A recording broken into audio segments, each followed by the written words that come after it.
After I successfully conquered the infatuated female supporting role, Willow, I married her. Life after marriage, though occasionally filled with conflicts, was generally peaceful and happy. That was until I heard that the male lead had divorced. Willow cried on the rooftop all night. That's when it dawned on me. The fate of the infatuated female supporting role is to wait for the male lead to turn back, a destiny that no one can change. So, I gracefully exited the scene and left alone. When we met again, it was at my wedding with my fiancée. Returning to our country, Willow, who was her best friend, was also the bridesmaid at our wedding. Chapter 1. Anna and I returned to our home country to hold our wedding, but unexpectedly, she got into a car accident. I rushed to the hospital in a panic, and when I saw her with a flushed face, I angrily asked, "Why are you driving after drinking? Why didn't you let me know so I could pick you up? Don't you plan on getting married anymore?" Anna straightened up and leaned into my arms, pouting and acting spoiled. "Hubby, I was wrong. Okay, I thought you've been so busy lately. Besides, it was my friend driving. She wasn't drinking.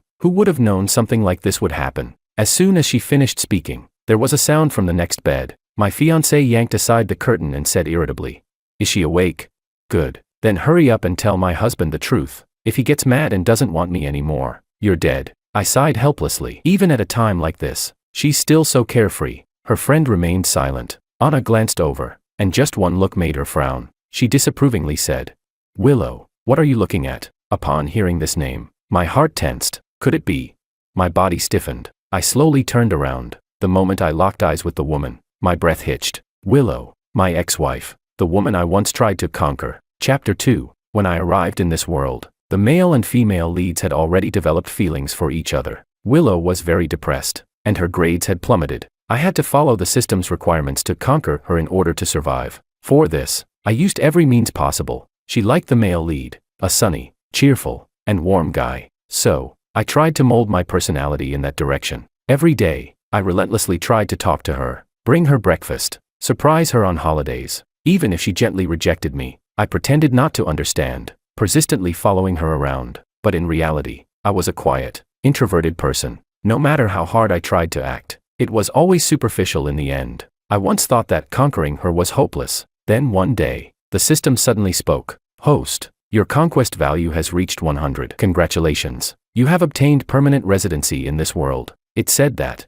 then left. I couldn't figure out what caused my success. In my excitement, I still felt uneasy. I feared it was just a dream. Willow, sensitive as always, noticed my emotions. Under the sunlight, her smile was warm and gentle. She said, "George, just be yourself. I really like you." It turned out that she had already seen through the awkwardness and embarrassment I felt every time I threw myself into it. From then on, we became much more comfortable around each other. Without the conquering task, our feelings only deepened. After we graduated from college, we got married. Between work, we did chores together, watched movies together. A slow and steady life was the best way for us to live. One night, she received a call. On the other end was a low, despondent male voice. I knew who it was. The male lead, Makoto. He had divorced the female lead. Willow got up and went out, crying on the rooftop all night. Afterward, she quit her job and found a new one, leaving early and coming home late every day. It wasn't until I went to pick her up from work that I accidentally found out she was seeing him again. Willow had become Makoto's assistant. I couldn't tell if I was more sad or relieved.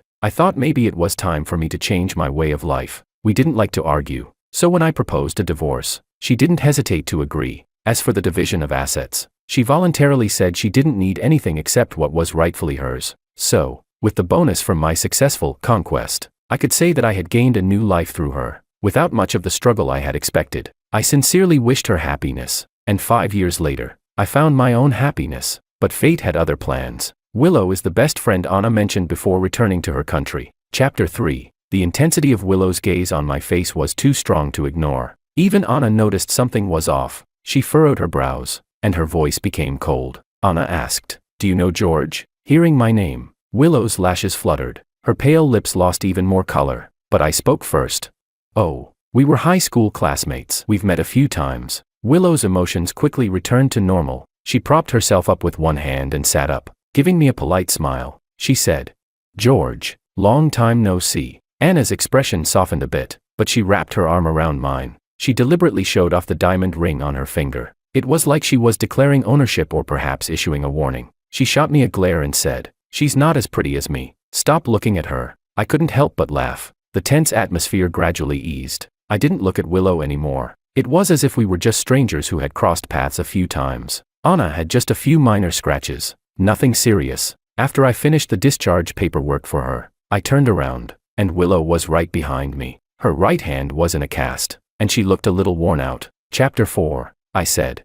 We'll talk about our past once Anna and I go abroad. Otherwise, with her personality, I pressed my fingers to my temples, feeling a bit helpless. Anna was someone who was very clear about her likes and dislikes. Her emotions were always written all over her face. She knew I had been married before, but she didn't know that my ex-wife was Willow. I was worried that if I told her now, it would cause conflict between the two of them, and it might even lead to more trouble. Willow suddenly spoke.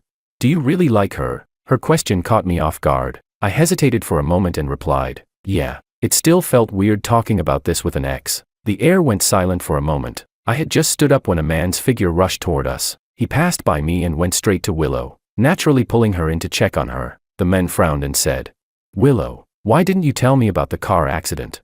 Is your hand injured? Is it serious? Will it affect your work? It was Makoto. Time had passed, but he was still as handsome and charming as ever, though now with a bit more maturity and composure. Willow gently pushed him away. She said, I'm fine. Makoto paused, and only then did he notice me. His expression changed slightly, but he forced a smile. He said, George, long time no see. I nodded, thought for a moment, and decided to explain. We just bumped into each other and chatted a bit. I'm back here to get married. He nodded and said, I see. He subtly let out a sigh of relief. Willow bit her lip, and her left hand, which was resting at her side, curled slightly. Chapter 5. That evening, Anna leaned against me while we watched a horror movie. The plot was so boring that neither of us was very interested. I wasn't sure whether I should tell her now, but Anna suddenly spoke up. She said, let's not have Willow as my maid of honor. I inexplicably breathed a sigh of relief. I asked her, what's wrong? Anna nudged my neck with her nose. She said, she's injured. It's inconvenient, and it has bad connotations. It might even jinx our perfect love. I looked at her in surprise. You're so superstitious, she snorted. You don't understand a woman's intuition. She added, and the way she looks at you is off. If I weren't so sensitive, there'd be no need to continue calling her a best friend. I expressionlessly turned my gaze away. It seemed better to wait until after the wedding to talk about it. Anna had been living abroad for a long time. Now that she was back, of course, she wanted to catch up with her friends, but I didn't want to see Willow again. I barely went. Actually, when we first got married, hardly anyone knew. Neither of us liked attention, so we went straight to our honeymoon, treating it as a destination wedding. We didn't even show ourselves on WeChat. It was almost like we were secretly married. After being rejected so many times, Anna gave me a pitiful look and said, hubby, just go with me once, please. Otherwise, I'll be so lonely. I raised an eyebrow. Aren't you afraid I'll run into Willow? She shook her head. I didn't invite her. She's just an old friend from high school. I don't know her. I couldn't resist her almost tearful look, so I agreed. When we entered the private room, sure enough, there were only unfamiliar faces. I relaxed. I listened as they joked about Anna's embarrassing moments. The atmosphere was warm and cheerful, until Willow pushed the door open. Makoto followed her in, looking like he hadn't stopped her. Chapter 6. When Anna saw that Willow came with Makoto, her expression softened a bit. Anna scolded. Your injury's not healed. Why are you running around? But Willow replied coldly. It's not my leg that's hurt, so why can't I walk? There was a hint of tension in her words, and, of course, when she said this, her gaze fell on me. The room fell silent. No one knew what was happening. Anna furrowed her brows, blocking Willow's gaze, and, holding back her temper, said, How did you know we were here? A voice from outside the door suddenly interrupted, full of mock reproach. Of course, I told her. That brat. I've invited you so many times, but you never show up. Now that you have a man, you don't need us old friends anymore. Huh. I tightened my breath. It was one of the few people who knew that Willow and I had been married. I looked up and locked eyes with Freya. She staggered in surprise. Her mouth dropped open. What the hell? George, it's you. Anna turned her head, her expression icy.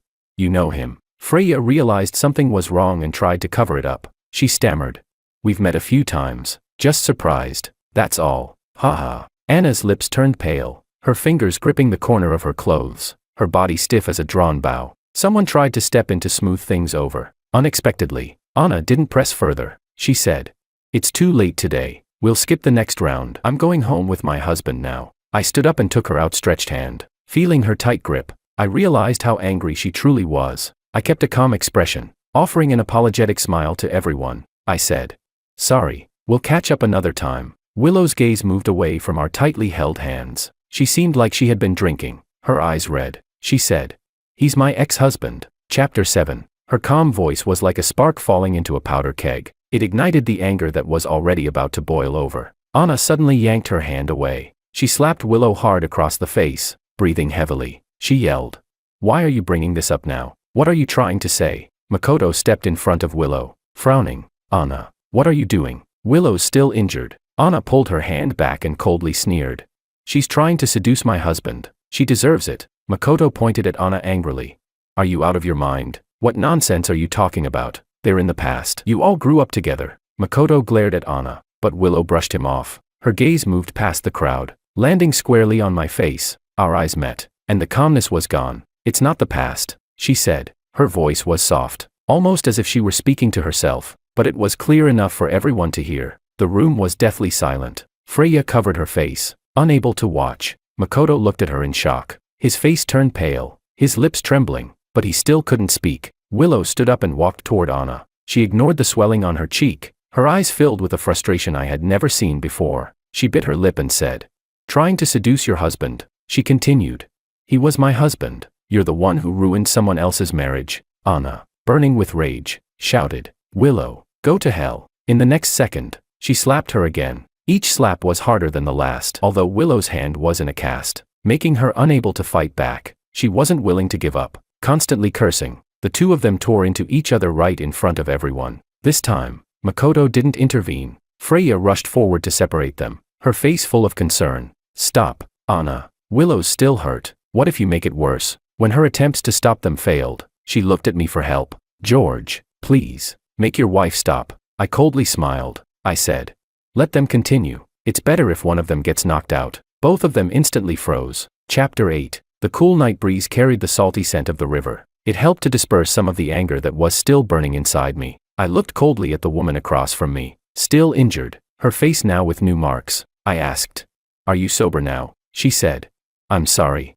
Willow lowered her gaze, not daring to look at me. I almost laughed in disbelief. I said, "Is this apology what I wanted? I thought I made myself clear that day." I inhaled deeply. I thought we both understood it was best to avoid certain situations. I had tried my best to avoid this kind of thing from happening, but what did she do? I looked at the shimmering river, then took a deep breath. I said, "Willow, I really don't understand what you're thinking. Why make everyone feel so uncomfortable?" Her voice choked.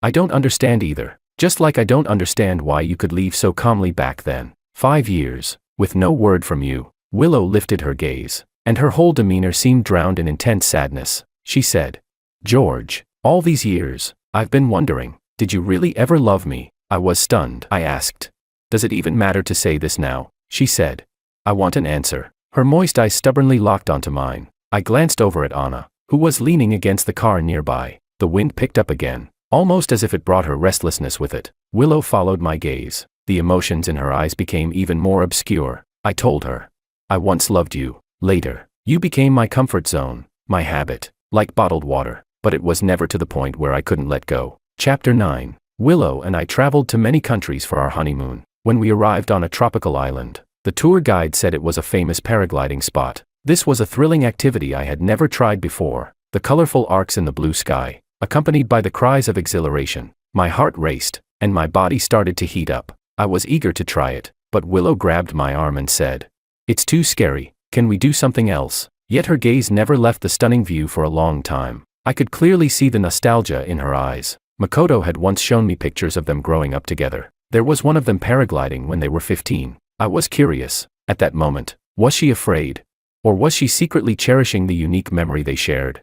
Later, I understood. Love becomes profound through differences. Willow was an outstanding interior designer, but after we got married, she didn't get involved in the decoration of our wedding home. At that time, I had a friend who mentioned how particular his fiancée was about the details of their wedding home's design, and I thought it was hard to understand. But after Makoto's divorce, Willow meticulously helped him design his new place. Every night, as she conceptualized the room designs, her eyes sparkled with a joy brighter than stars. That's when I realized she was designing their home according to their preferences because she wanted to have a long future with him. Makoto's ex-wife, who was the female lead of this world, came to see me once. She looked at me with pity. She said, "Your wife spends all her time with the men she once loved for years, and you don't mind at all." When Willow found out about this, she explained the situation to me. She said, "That woman cheated on Makoto, but kept clinging to him, saying that since Makoto hadn't thrown away his things, he must still have feelings for her. That's why I wanted to help Makoto change his home."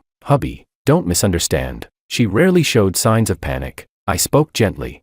"It's okay, I don't mind." Willow seemed momentarily stunned. "I truly didn't mind. I've always been a passive person. I measure my feelings based on how others feel toward me." Just like her feelings toward me and Makoto always fluctuated, with some parts lighter and others heavier. My feelings for her were also like that. When Willow's feelings for me were the strongest, I loved her. Gradually, love turned into a habit, and living a simple life together seemed fine. But now, I felt more like I was embracing the freedom of breaking free from the chains. Both the male and female leads could break free from the established path and choose a different life. Why should I continue living this boiling frog life just out of habit? When the comfort zone is no longer comfortable. When habits no longer serve life. When I realize that bottled water isn't irreplaceable like tap water, and it's not as refreshing as beer or soda. I knew it was time to change my way of life. On our 3rd wedding anniversary, Willow had prepared a special dinner. When she saw me return empty-handed, she just frowned slightly. She said, "Tonight, it's just the two of us. I have something to say." We were still in sync, as always. My heart raced, and my body began to heat up. Just like when I saw the paragliders, except this time, I would take action. I nodded and said, "I also have something to say to you." In her expectant gaze, I smiled and pulled out a divorce agreement. I said, "Willow, let's get a divorce." Chapter 10. What did you say? Because whoever looks at you now seems like they're about to fall apart. Anna casually squeezed my hand, seeming unconcerned.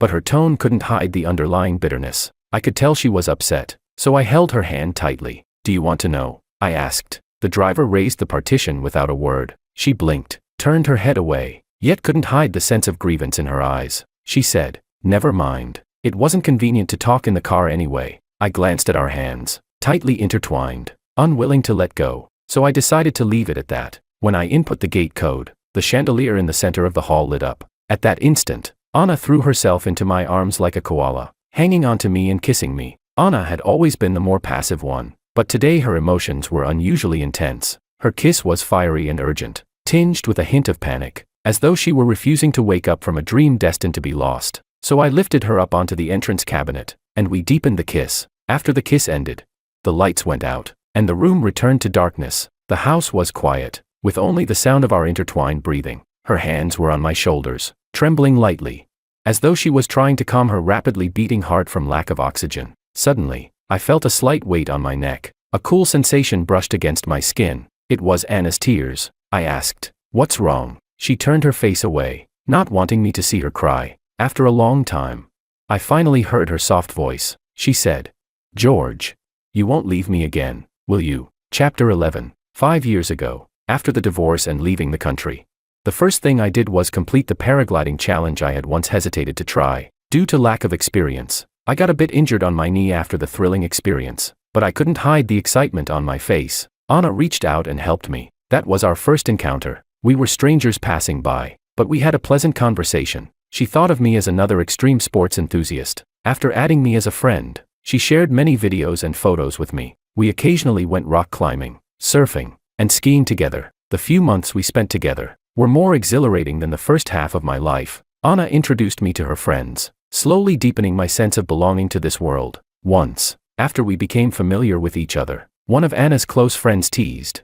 "I've known her for so many years, with so many people chasing her, yet she's never brought anyone with her like this. You'd better hold on tight." I didn't respond to that. My previous marriage wasn't a bad experience, and I wasn't opposed to starting a relationship naturally this time. One day, during a rock climbing event, the safety gear failed, and she got stuck midair. At that moment, I couldn't explain why, but even though I was almost hit by falling rocks, I swung over and saved her without hesitation. Maybe it was the suspension bridge effect, but she kissed me on the lips the moment I saved her. A fleeting kiss. When we landed, I followed my heart and formally confessed to her. Anna's clear eyes reflected my own image. After a long while, she said, trembling, "No wonder Gina said today was my lucky day." Chapter 12. After we got together, Anna was almost always around me. She memorized all my likes and dislikes and refused to let me interfere with her daily life. Even when we were briefly apart, she would report every little detail to me. Our friends often said that her thoughtfulness and care for me were almost inhuman.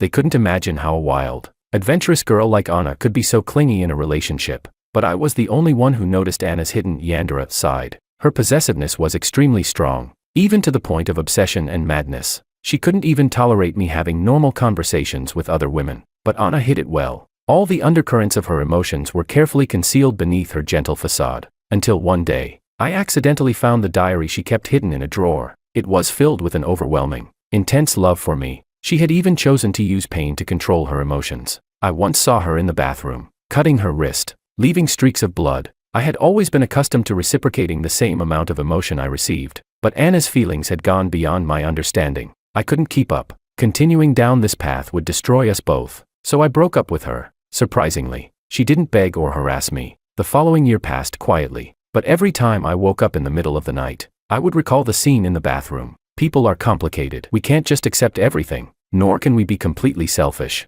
Then, one day, I received an email from a ski resort. There was a graffiti wall there, and Anna and I had both participated in a one-year activity. The ski resort promised to send us updated photos of the graffiti wall every year. It was a promotional tactic, but also carried beautiful memories. I opened the email and stared at it for a long time. There were no traces of other visitors. It had become Anna's personal diary. The email was filled with detailed records of her life each week. She said she had listened to me and went to see a therapist. She said she had adopted a large orange cat and spent her free time taking it out to enjoy the sun. She said she had collected many rare horror films and hoped that one day we could watch them together. She said her cooking skills had greatly improved, and her friends all praised her. She said her wounds had scabbed over, and she wouldn't hurt herself anymore. A lump seemed to form in my chest, making it hard to breathe. I wasn't sad when I divorced Willow. I wasn't sad when I broke up with Anna either. So why now? All of a sudden, the sorrow hit me after the fact, threading through my heart. It turned out, I missed her too. Chapter 13. I said, Anna, take a deep breath, and look into my eyes. She obediently followed my instructions. The warm yellow neon light from outside flowed through the floor-to-ceiling windows, illuminating her current helpless and fragile state, as if she were falling into an abyss. I cupped her face in my hands, speaking slowly, each word deliberate.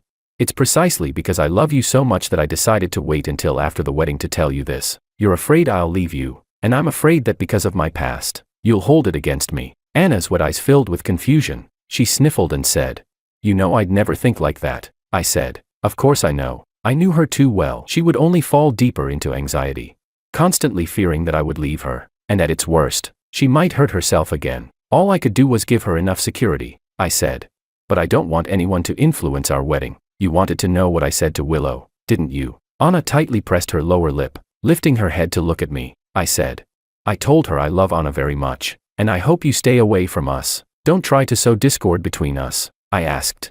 Now do you understand how much I love you? Her eyelashes fluttered, as if she had become shy. She weakly leaned into my arms, responding softly. I asked. Still worried? She nodded, her voice filled with grievance.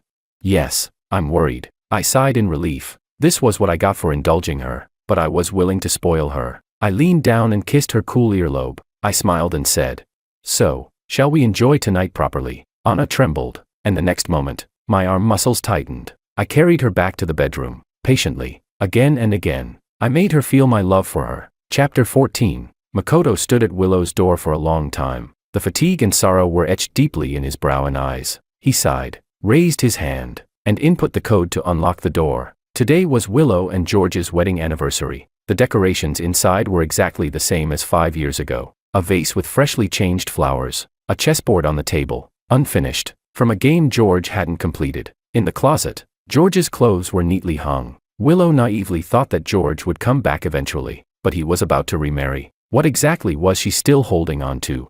Makoto walked straight to Willow's art studio. Willow had the lights on, absorbed in her drawings, not even glancing at him. The wastebasket was full, with several crumpled draft papers scattered on the floor. The food on the table was cold. She hadn't touched it. She was stuck in here, drawing day and night. Makoto finally exploded. He shouted, You're not going to the office. You're not eating. What exactly are you doing? Willow's eyes were deeply bruised, but she didn't seem tired at all. Her voice was filled with longing as she said, I'm designing the wedding home for me and George. Makoto froze. He remembered the pain of being betrayed when he had just divorced, with no one to share it with. When he snapped back to reality, he had already called Willow. To him, Willow would always be his safe harbor. Makoto knew that Willow had feelings for him, unable to reciprocate them. He had always felt guilty. That's why, when George appeared, he genuinely wished them well. He told George about Willow's favorite movies and novels, and shared her hobbies to help him understand her better. He even invited the four of them to travel together.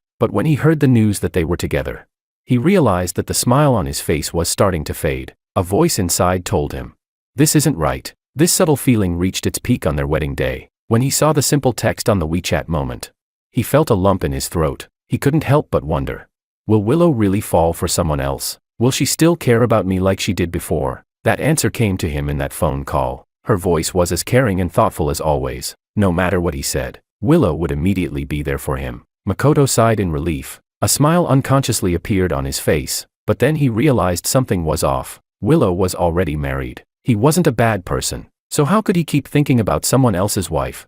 He just wanted someone to talk to. He had always seen Willow as a little sister. He couldn't just say that now, that she was married to George, and he wanted to chat with his little sister and she wouldn't be allowed. There was nothing inappropriate between him and Willow. Makoto thought this to himself, so he felt justified in asking Willow to come work as an assistant at his office, hoping that his ex-wife would think he was already involved with someone. He also asked her to help design his house, erasing any trace of his ex-wife's presence. Occasionally, Makoto would ask Willow to deliver documents to his house, and they'd casually discuss the house's design details. Willow agreed, and she seriously worked on the design, but Makoto couldn't read any guilt or unease in her clear, calm eyes. It was this very attitude that made him feel uneasy. He instinctively asked Willow, "You coming here? George won't mind, right?" Willow paused for a moment, then remained silent. Makoto felt a sense of discomfort rising in him. He had a premonition that the answer would not be what he wanted. Willow said, "My anniversary with my husband is coming up.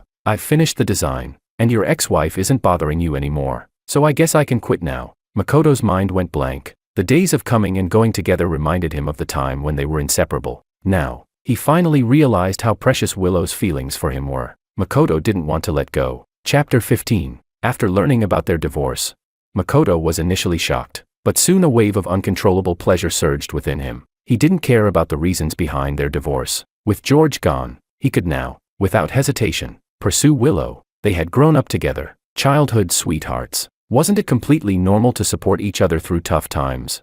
Willow's parents also hoped he would take better care of her. They often hinted that they preferred him over George. After all, they had grown up together. It couldn't have been more fitting. 4 or 5 years, Makoto hadn't dared to cross that line. He had been trailing behind her, stubbornly holding onto the role of a family member. He thought Willow would eventually see him again, but her condition worsened by the day. It was as if she had lost her foundation, living like a walking corpse. Why?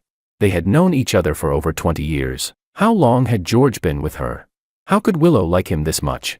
It wasn't fair to him at all. In the private room, watching her argue wildly with Anna, Makoto finally snapped, "Have I not done enough for her? Why can't she tell right from wrong?" Freya rolled her eyes, her tone full of sarcasm. "Are you trying to make yourself feel better? If it weren't for you, would they have divorced? Stop lying to yourself and don't make other people the fool." He lied to himself. Wasn't Willow the one lying to herself? 4 or 5 years. He had humbly tried to please Willow, only to endure her humiliation. Even his ex-wife mocked him, saying, "You're no different from me." Why should he bear the blame for their failed marriage? He couldn't take it anymore. Chapter 16. The tension that had been building in Makoto's mind finally snapped with a loud crack. He kicked the table, knocking it over, then grabbed the design sketches Willow had made and tore them to pieces. Furious, he yelled, "Living like a saint while being a whore. What a joke. After all this, why are you still pretending to be pure? Are you telling me, when you found out I was married, you didn't feel anything? Are you telling me, when I invited you to be my assistant, you had no expectations? Are you telling me, when we were designing our new house, you didn't long for those moments when it was just the two of us? I don't know why you suddenly changed your attitude, but you must have wavered, right?" Makoto's words pierced through Willow's mind, each one like a needle. Her head throbbed painfully, and her stomach churned. She couldn't stop herself from bending over and gagging. Her body was so weak, she seemed to be nothing but skin and bones. Her throat felt like it was blocked with a lump of cotton. She couldn't throw up, nor could she swallow. Even breathing felt like torture. Willow slowly looked up at Makoto, with red-rimmed eyes. She spoke slowly. "Yes, I did waver, but before I could even reflect on what I had done, he had already given up on me. I don't even know when his love for me started to disappear. Do you know how terrified I was in that moment? Makoto had never seen her like this, so pitiful. He couldn't help but feel sorrow for himself. He said, "How long are you going to hold on? George is getting married to your best friend. You can't change that fact." Willow screamed hysterically. "Anna is not my best friend. She's a thief. George is my husband. He was meant to come into this world for me." Makoto raised his fist but then lowered it. He felt that Willow had lost her mind. Chapter 17. After saying it out loud, Willow became even more resolute in her thoughts. On countless sleepless nights, she kept replaying everything in her mind. Why did George suddenly transfer to her school? Why had George's family never shown up? Why, if he didn't like her, did he still force himself to get closer? Yes. Willow had seen how George liked her, so she knew very well. George hadn't liked her at first. His approach had seemed more like he was fulfilling a task. Willow had seen his helpless expression when she rejected him. She'd also seen him blushing when giving her gifts. He smiled at her, but his eyes were full of despair. At that time, Willow didn't understand. Curiosity was the beginning of her downfall. She hadn't expected to actually fall for George. When did George really start liking her? Was it when she said, "Just be yourself, I really like you"? Willow loved the real him. That day, George had held her tightly, constantly repeating "thank you" over and over. As if she had saved his life, Willow's eyelid twitched. Whenever she tried to think about George's background, her mind became clouded, and she lost her sense of direction. Her sixth sense told her to confirm her suspicions. There was only one way. Willow lay down in a bathtub full of water. The sharp knife reflected her bloodshot eyes. But at that moment, she appeared vibrant, full of excitement. Without hesitation, Willow cut her wrist. A large amount of blood spread through the water. As she neared death, a barely audible sigh echoed in her mind. If I had known this would happen, why did I even try in the first place? Chapter 18. The day before the wedding, I went to check on the venue setup. As I stepped out of the elevator, I suddenly felt a sense of unease. I was about to call Anna to tell her to be careful, when the elevator dinged, signaling it had arrived. I looked up, and 3 men wearing masks blocked the doorway. In the next second, they lunged at me, and the air around me was filled with a strong, irritating smell. Everything went black, and I lost consciousness. I woke up with a pounding headache. The first thing I saw was an unfamiliar ceiling. A sound of a door opening followed. I sighed silently. A clear, cheerful voice came from the door. "Are you awake?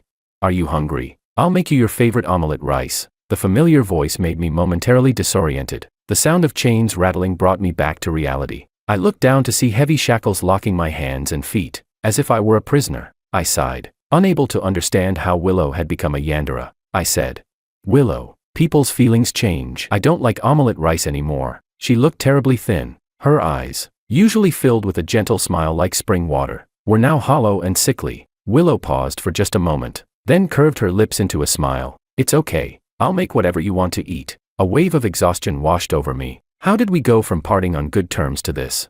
I asked.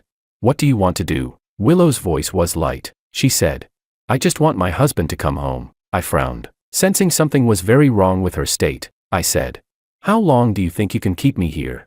The groom has gone missing. Won't they call the police?" "Willow, it's not too late to turn back now." We stared at each other across the space. Willow suddenly smiled. She said, "Honey, everything in this world is fake, but you are real. No one can find us." She walked closer, sat down on the floor with her knees hugged to her chest, and looked up at me. Her eyes sparkled with a longing and hopeful smile. She said, "We will love each other and stay together here forever." My heart nearly stopped. It took me a long time to find my voice again. I asked, "What did you find out?" Chapter 19. Willow didn't answer me, and just as she had said, it had been half a month. No one had found this place. The confusion in my heart grew heavier. With the advanced surveillance systems in place, there was no way they couldn't find a clue after so many days. Unless there was a force beyond this world interfering, could the system have malfunctioned again?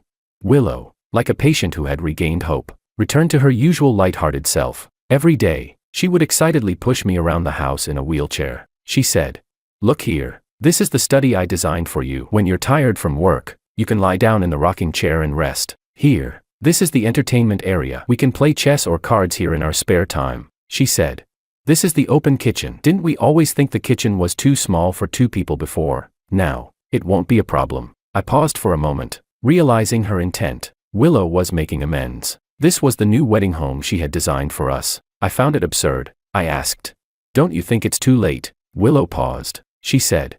It's not too late. We still have a lot of time. I looked at her, my tone calm as I said. I don't like you. No matter what you do, I won't like you. Even if you keep me trapped here. In the end, all you'll have is a corpse. As soon as the words left my mouth, a cool tear dropped onto the back of my hand. Willow was crying. In her eyes, I saw my own increasingly weak reflection. The false mask she wore shattered, revealing immense fear and confusion. She choked on her words. What should I do? What should I do to get you back? I shook my head. Let go. We are just strangers passing through each other's lives. There's no need to pay such a high price. But Willow shook her head violently. I won't. I've already felt the price of letting go once. George, to me, you are a home. You are oxygen. You are like tap water. I once thought you were just a part of everyday life, but now I realize, losing you, I can't live without you. The swirling, complex emotions within her were ultimately replaced by resolve. She raised her hand and wiped away the tears from the corner of her eye. She said, I won't make the same mistake again. Chapter 20. I began making demands of Willow. To my surprise, she was overjoyed. I said I didn't like sitting in a wheelchair. So she unlocked my shackles. But since there were supernatural forces at play, I couldn't recklessly confront her. The apartment was on the 5th floor, and she had locked the door with a high-security anti-theft system, making it impossible to break in by force. So, she was confident that, no matter how much I wanted to leave, I was helpless in my current situation. Unfortunately, Willow's impression of me was still frozen in time. 5 years ago, after she left the house again, I went to the storage room. There, I found a window that could be pried open. The wall had enough footholds for a climber. Halfway up, I suddenly heard a loud rumbling sound from the ground below. Then the ground began to shake. I watched in horror as the wall cracked open. It was an earthquake. Suddenly, I heard the familiar mechanical voice in my head again. Host, please follow my instructions to evacuate the danger zone. I didn't have time to be shocked. I just followed the instructions. I didn't know how long I had been running, but I suddenly heard sirens. They were heading towards the building. After I stopped them, I found out that the building had collapsed. Anna and Willow had stayed behind to save me, and they were both buried in the rubble, their fates unknown. I stumbled behind the rescue team to the site. Someone urgently gestured something to me, but I couldn't hear a single word. The system said, Host, stay calm, they're still alive. I suddenly snapped back to reality. Right, there was the system, and it could save Anna. It seemed to know what I was thinking. It said, saving them doesn't come without a price. You have 2 choices. Option 1, save Willow. The conquest task succeeds, and you survive. Option 2, save Anna. The conquest task fails, and you die. Your existence will be erased. Sorry, host. The interests of the conquest target come first. I didn't hesitate for a second. I said, I want to save Anna. The system hesitated for a second. It asked, do you know why I chose to bind with you in the first place? Because your will to survive is strong. You refuse to die so easily. But now, you're willing to give up your life for an insignificant bystander. George, have you lost your mind? I was surprised to hear a fluctuation of emotion in its mechanical voice. I chuckled softly, my tone calm. I said, what do you know? Chapter 21. I've had a congenital illness since childhood. I couldn't jump, couldn't run. Even walking a few extra steps would leave me breathless. While the other children played wildly, I could only read or play chess. Although I often had to take sick leave, I still liked going to school. There was a youthful energy there, something unique to my age. Unlike the dead, sterile ceiling of the hospital, the other kids were friendly to me. They privately called me young master. They admired my good family background, praised my manners, and said I was kind to others, but that was all. They would push and shove each other, but always acted cautious in front of me, afraid they'd hurt me. I had no friends. No one would be my friend. As my health continued to decline, I had to drop out of school and move into the hospital. Apart from taking medicine and undergoing tests, the most I could do was sit in a wheelchair and watch the dying tree outside my window. My parents visited me less and less. They had a new child. It was supposed to be a happy thing, but it only made me feel lonelier. Finally, after the last leaf fell from that tree, I slowly closed my eyes. The tree could wait for its rebirth next year, but I would never see the spring of my 17th year. Chapter 22. I was already dead in my original world. Even if I succeeded in my conquest, I couldn't go home. I had already accepted the gift of fate, marrying Willow and living a simple, quiet life. It was their detachment that gave me new inspiration. I didn't want to just get by anymore. I wanted to live a completely different life from before. I wanted to love someone with all my heart and also be loved back with all of theirs. Fortunately, I got both. I said, what do you know? I told the system. From the moment I closed my eyes, I was already dead. Coming to this world, no matter how long I live, is a bonus. Anna is not just some insignificant passerby. She is my lover, my wife. If I can save her, I've won. As soon as I finished speaking, a light appeared in the distance. It was the location where Anna was. I shouted to the rescue team. I heard her voice. While running, my knee was scraped by rebar, and my legs were cut by debris. The pain didn't slow me down in the slightest. I had to get to her in time. When the rescue team and I finally moved the debris off of her, Anna's hoarse voice also came out. She was calling my name. Luckily, she only had some scrapes and bruises. I breathed a sigh of relief and rushed to hold her tightly. I said, "Anna, I'm fine, relax." Hearing my voice, she finally relaxed. Her voice trembled as she said, "Honey." My fingers traced her beautiful brows and eyes carefully. As I smiled, tears began to fall. I said, "Wife, let's go home." I steadily picked Anna up in my arms. The long period of darkness finally cleared at that moment. She nodded and said, "Okay, let's go home." Chapter 23. Willow, you've lost the bet. Willow discovered the secret of this world. To prevent her from committing suicide, the system reluctantly made a deal with her. They made a bet. 1 month later, Willow would have to make George choose to save her at the moment of life and death. After all, to survive, he had once completed the conquest task even though he didn't like her. This time, it would be the same. Willow was confident, but she was wrong. The system made her hear the full conversation. He would rather give up his life than save her. He would save Anna. Willow's pupils trembled violently. At the same time, a dull pain spread across her chest. Why did Anna deserve such precious feelings?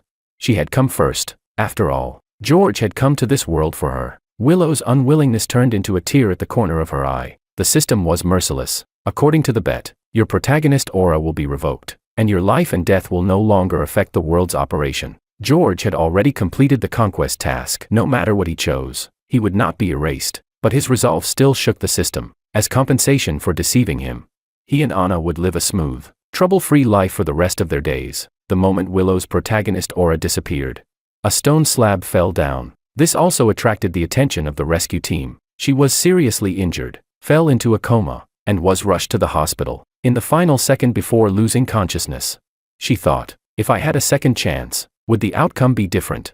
Chapter 24. Willow woke up in the hospital, but the people here seemed unable to see her. She could only drift around like a lost soul. Suddenly, her gaze was fixed on something, and she couldn't look away. The person sitting in the wheelchair had a pale face, like paper. He weakly stared at the withered tree outside the window. His thoughts unknown, Willow held her breath and slowly approached him. He slowly met her gaze. He glanced at the woman sitting nearby, watching over him, and asked, "Can't she see you?" Willow tried to calm her emotions. She nodded and said, "They can't see me." George sighed in relief. His fingers slightly clenched. His voice was raspy as he said, "Are you here to take me away?" Willow froze for a moment, then replied, "That shouldn't be it." George let out a breath of relief and gave her a faint, relieved smile. He said, "Thank you." In the days that followed, they became friends. They would chat happily, but then George suddenly stopped talking. Willow saw envy and longing on his face. She turned and saw a paragliding advertisement playing on the TV. A person was soaring freely through the sky, arms outstretched. It was something Makoto would like. But George, she suddenly froze. George suddenly looked at her, his tone filled with longing as he said, "Do you think there's a next life? If there is, I want to try paragliding." Willow felt like she had been slapped across the face. A sour, painful feeling spread throughout her body. She could barely breathe. So, his love for her had started to fade from that moment. George had said he didn't like the wheelchair. George had said he liked to run. George had said he liked climbing mountains. George had said he wanted to try paragliding. And what had she done? If, back then, she had said she wanted to go with him, would he have always loved her? George waved his hand in front of her face. With a puzzled look, he asked, "Are you okay?" Willow slowly looked at him. Her voice hoarse and dry. She choked as she said, "Yes, in your next life, you'll have a healthy body, meet a girl who shares your interests, and you'll be happy together for a lifetime." George smiled awkwardly. After that day, his condition rapidly deteriorated. In the operating room, the doctors shook their heads helplessly. Out of the corner of his eye, George looked towards a certain spot, as if he had something to say. Willow bent down to listen. He was too weak to speak aloud, his voice barely audible. George asked, "Willow, will that person be you?" Willow froze. She remembered the system's words before she had passed out. The system had said, "How do you know we haven't given you a chance to start over?" Her throat caught. and her vision blurred as she desperately nodded. George smiled and slowly closed his eyes. At the same time, a mechanical voice echoed in his mind. "Hello, host. The Conquest System 003 is at your service. Your task target this time is Willow."